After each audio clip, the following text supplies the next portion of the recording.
kumaha kabarna dinten ieu? Apa kabarnya hari ini? Ya, kelas 6B.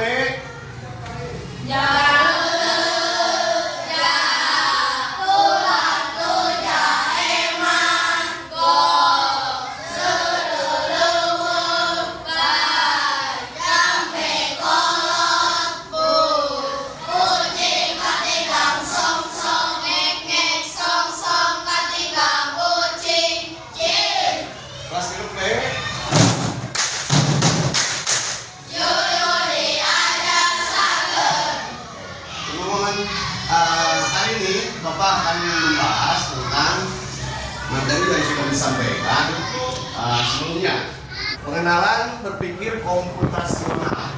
Ya, nah, nanti kalian untuk awal silakan kalian tuliskan di note itu dan sudah Bapak sediakan. Silakan tuliskan apa yang kalian ketahui tentang berpikir komputasional. Silakan untuk ketua kelompoknya ambil ke sini. Masing-masing anggota silakan tuliskan di sana, lalu tempel di pinggirnya. Ya, di sini tempel dulu.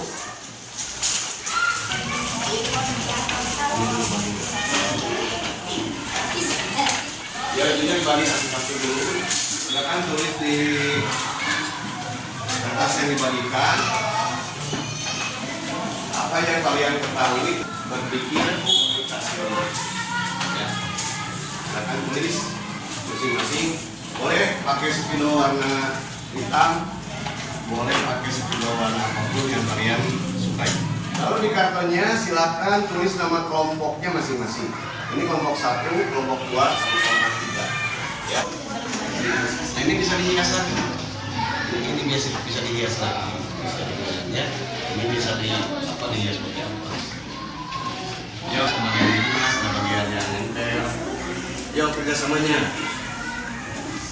Semuanya agar hasil karya dari kelompoknya masing-masing itu bagus kelihatannya. Dulu besar, yang ditempel di atasnya. Ya, silakan. Nih, ini bisa di sini. Nah, berpikir komputasional.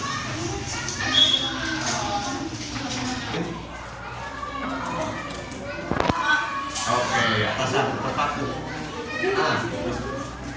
Yang lurus berarti. Sekarang dihias magnet-nya. Boleh pakai garis kayak organigram atau silakan kreativitasnya, atau mau hias pakai bunga-bunga boleh. Ya, kalau biru itu pakai hitam atau pakai warna merah. Lalu akan kelihatan. Nah, jadi tujuan pembelajarannya adalah siswa memahami pengertian berpikir komputasional. Yang kedua, siswa mengenal 4 komponen utama berpikir komputasional. Dan yang ketiga adalah siswa dapat memberi contoh penerapan dalam kehidupan sehari-hari. Nah, apa itu berpikir komputasional? Itu kalian sudah kerjakan di sana, sudah kalian tempel. Dan dasarnya berpikir komputasional adalah, coba nomor 1 sebutkan. Yang poin 1. Berpikir untuk menyelesaikan masalah secara logis dan terstruktur. Nomor 2. Tidak hanya untuk pengalaman, tapi juga untuk kehidupan sehari-hari. Nomor 3. Contoh memecahkan puzzle, membuat resep. Ya, jadi pada dasarnya berpikir komputasional itu adalah cara berpikir untuk menyelesaikan masalah secara logis dan terstruktur.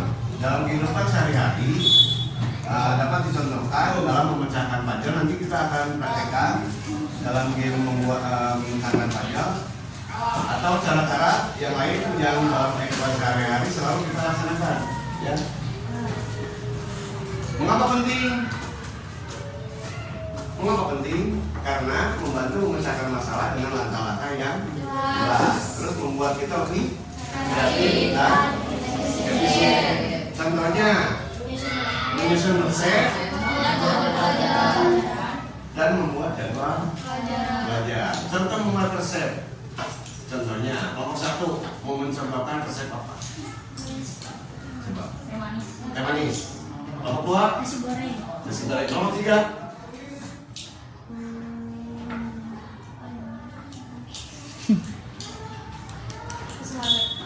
Hah? Susu hangat. Nah, sekarang silakan kalian tuliskan masing-masing percobaan atau menyusun resep yang sudah kalian kelompoknya sepakati. Ini apa? Teh manis. Yang ini nasi goreng. Yang ini susu hangat.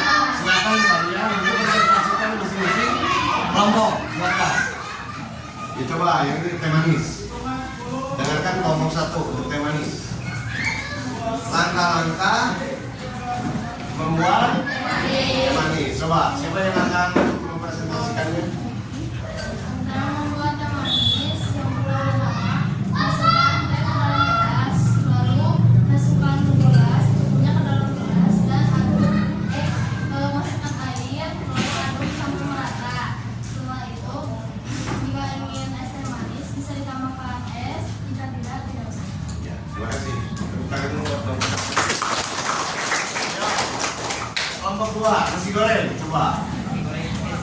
Silakan.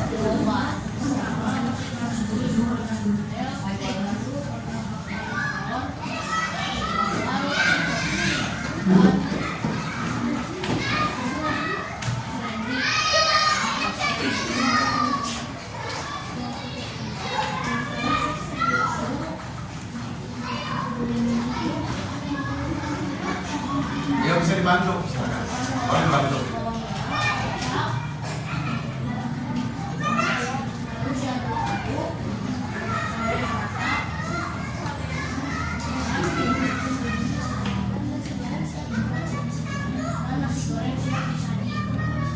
Tepuk tangan untuk kelompok 2.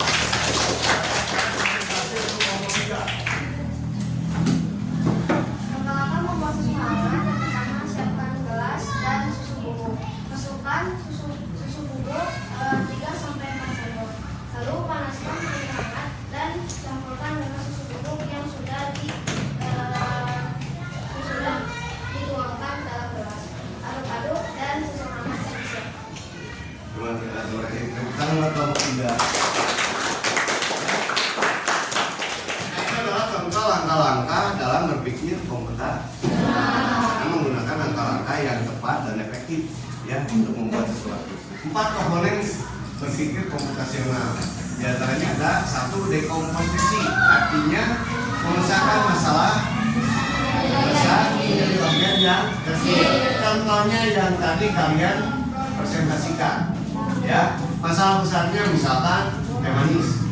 Teh manis itu dipecahkan masalahnya dengan langkah-langkah cara pembuatannya. Begitupun nasi goreng sama selangkah. Yang kedua adalah pengenalan pola atau mencari pola atau kesamaan. Itu bisa dicontohkan ketika hari ini mendung, pasti sorenya akan hujan. Nah, itu adalah sebuah pola yang berulang ketika akan musim hujan. Yang ketiga adalah atraksi, fokus pada hal penting, abaikan hal yang tidak relevan. Yang keempat, algoritma, artinya membuat langkah-langkah penyelesaian. Kalau algoritma itu kebalikan dari komposisi, dekomposisi, ya. Jadi buat langkah-langkahnya dulu, baru bikin jadi produk. Ya. Kita contohkan bikin simulasi robot dan programmer. Ya. Masing-masing kelompok kita contohkan kelompok 1, silakan siapa yang mau menjadi robot? Apa jadi robot? Maju ke depan. Nah, ini robot. Ya. Robot itu tidak bisa berjalan sendiri. Robot itu tidak bisa melakukan pekerjaan sendiri kalau tidak ada yang memerintahkan. Oke? Nah, coba silakan yang menjadi programmernya siapa? Ini ada, coba. Ada depan. Nah, apa yang diperintahkan oleh siapa? Ya. Oleh Fajar. Di sana aja Fajar. Apapun yang diperintahkan dilaksanakan oleh robot. Nah ini kamu jadi robot, kamu nggak usah menjawab apapun, karena kamu harus turut pada programnya.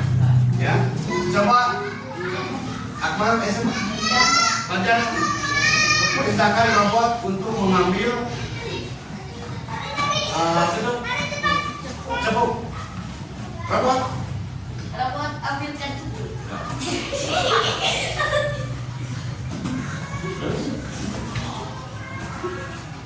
Nah, jangan dulu dikasih karena tidak diperintahkan untuk dikasih ke dia. Kamu pegang aja. Ya. Nah, jadi gitu ya. Coba berpikir komputasional. Ketika ada percobaan seperti ini, jadi robot atau komputer itu hanya bisa melakukan pekerjaan ketika ada perintah atau ada data. Ya. Nah, seperti itu. Coba yang lainnya silakan, siapa yang jadi robot, siapa yang jadi programmer, ini juga sama. Coba perankan robotnya seperti robot asli, cara kerjaannya, ya. Terus tidak usah menjawab, tidak usah merespon kepada yang memerintahkan atau programmer. Ya. Coba kamu kita siapa maju ke depan? Ini robotnya ya? Itu programmernya yang memerintahnya. Silakan. Nah, ini dia robot nih.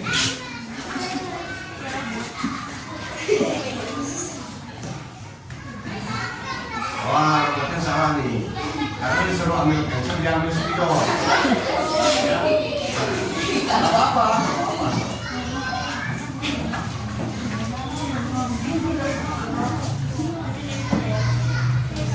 Nah, berarti ada kesalahan data di memori robot. Ya, apa sebabnya? Perintahnya disuruh ambil pensil. Yang diambil oleh robot adalah berarti ada kesalahan data yang dimasukkan ke memori robot. Oke?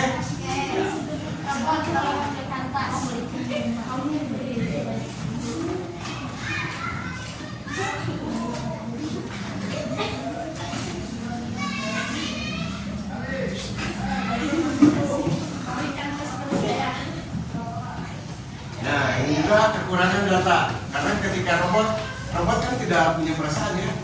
Ya, ketika robot disuruh mengambil tas, robot pasti akan mengambil tas apapun yang ada di kelas ini. Tidak mengambil tas warna itu. Jadi kalau ada programmernya harus detail, ya. Detail itu berpikir komputer.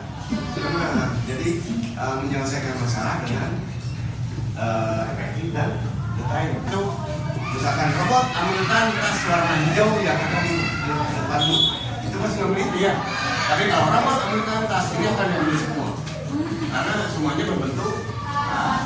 Dari percobaan tadi itu bisa disimpulkan bahwa pengoperasian mesin atau media yang dipakai untuk berpikir komputasional itu harus spesifik, ya, harus detail. Contoh di kehidupan sehari-hari, memasak mie instan. Biasanya memasak mie instan itu adalah yang pertama siapkan apa? Siapkan mie instan. Nah, kalau nggak ada beli dulu ke warung. Ya. Ketika mie sudah ada, baru siapkan panci. Kalau air mah itu gampang ya. Panci isi dengan air. Kan itu ya urutannya. Bukan ini.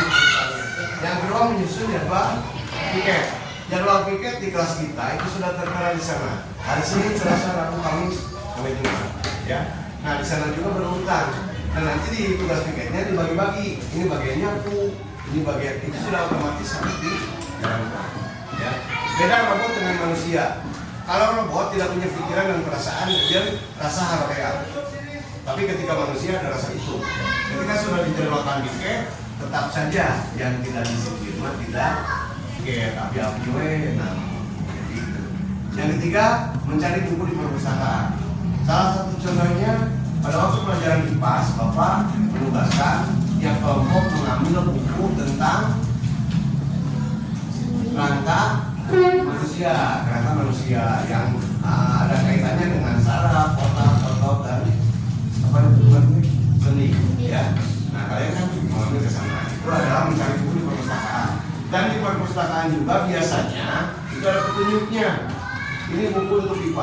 ini buku untuk seni budaya, ini buku untuk PKN, ini RPUL, ini bangsa A, ini buku pelajaran. Ya. Nah, akhirnya sudah kita lakukan tadi algoritmanya. Robot dan perintah sudah, yang tadi sudah kalian perhatikan. Nah, sekarang kita menyusun puzzle. Tiap kelompok akan Bapak bagi mencari jalan. Ya. Nah, silakan di sana ada yang harus digunting. Nah, silakan selesaikan dengan kelompoknya. Nanti tempel ya. Silakan gunting dulu. Jalannya harus nyambung. Nah, ini maksudnya ini adalah coding tanpa komputer, ya. Jadi kalian menyusun untuk menyelesaikan masalah.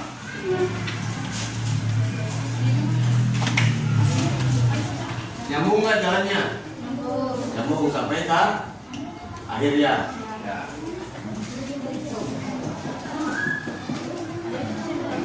Ya. Silakan diskusi dengan kelompoknya. Apa yang kita pelajari hari ini? Silakan. Kelompok satu siapa yang mempresentasikannya? Ya. Ya, berdiri. Ini kita bisa mendapatkan latihan musyawarah, berpikir kritis, berpikir komputasional, dan mendapatkan ilmu komputasional. Kesimpulannya, bermusyawarah dalam kelompok dan melatih kekompakan kelompok. Tim bisa bekerja sama dalam berpikir kritis di hal positif dan bisa mengenal apa itu berpikir komputasional. Terima kasih. Hari ini kami belajar tentang berpikir komputasional.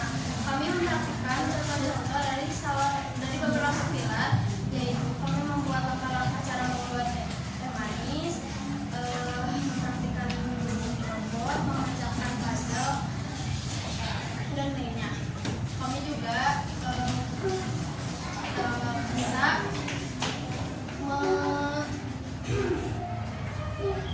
menghargai pendapat masing-masing anggota kelompok, dan kami bisa bersatu dalam bermusyawarah. Berpikir komputasional dan bisa menunjukkan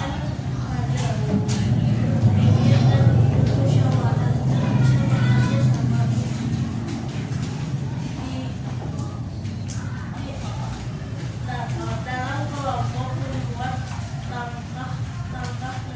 Kesimpulannya, berpikir komputasional itu adalah cara berpikir logis, terstruktur dan efisien. Terus dapat diterapkan di teknologi maupun kehidupan sehari-hari. Latihan membuat kita lebih terampil memecahkan masalah. Hari ini saya belajar bahwa berpikir komputasional dapat membantu dan sudah dilaksanakan di dalam kehidupan. Nah, untuk LKS-nya di sini ada yang harus diisi. Ada lembar kerja beserta ini. Silakan diisi oleh tiap kelompok. Ya. Diisi.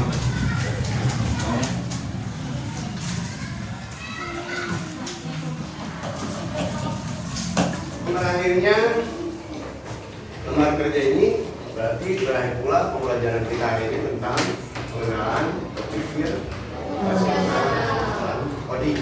Ya, terima kasih untuk waktunya. Mudah-mudahan ilmu yang diberikan hari ini bisa bermanfaat untuk kita semua. Wabillahi taufiq wal hidayah. Wassalamualaikum warahmatullahi wabarakatuh.